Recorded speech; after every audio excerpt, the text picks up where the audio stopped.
वनवास के समय की बात है। श्री राम, माता सीता और लक्ष्मण गहन अरण्य में विचरण कर रहे थे। दोपहर का समय था, सूर्य अपने प्रचंड रूप में था और चारों ओर नीरवता फैली हुई थी। लंबा चलने के कारण माता सीता को प्यास लग गई।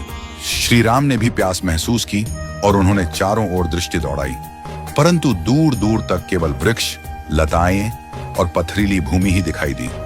कहीं भी जल का कोई स्रोत दृष्टिगोचर नहीं हो रहा था।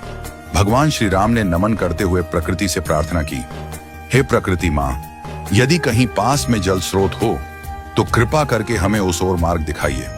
इतने में एक सुंदर और शालीन मयूर वहां आ पहुंचा।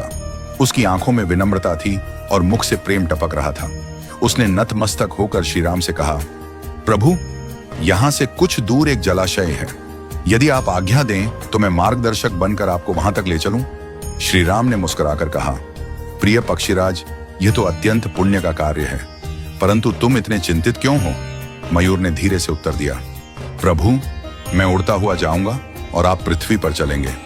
ऐसे में आपको रास्ता समझाने के लिए मुझे हर थोड़ी दूरी पर अपना एक एक पंख बिखेरना होगा। श्री राम ने गंभीर स्वर में पूछा, परंतु इसमें चिंता की क्या बात है? मयूर की आंखें भर आईं। वह बोला, प्रभु, यह सामान्य बात नहीं है। मोर केवल विशेष ऋतु में और प्राकृतिक प्रक्रिया से ही अपने पंख गिराते हैं। यदि मैं अपनी इच्छा से उन्हें त्यागता हूं तो यह मेरी जीवन शक्ति को क्षीण कर देगा। अंततः मेरी मृत्यु निश्चित होगी।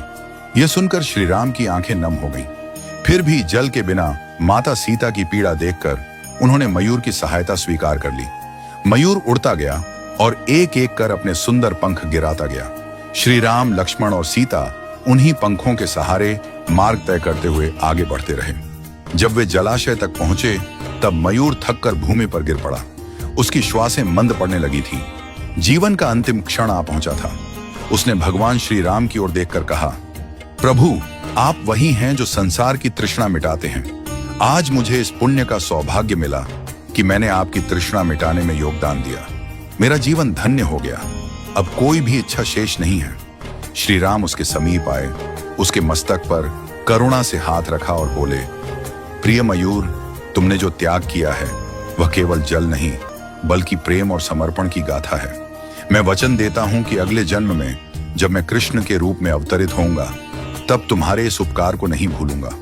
मैं तुम्हारे पंख को अपने सिर पर धारण करूंगा ताकि यह संसार सदा तुम्हारे त्याग को याद रखे।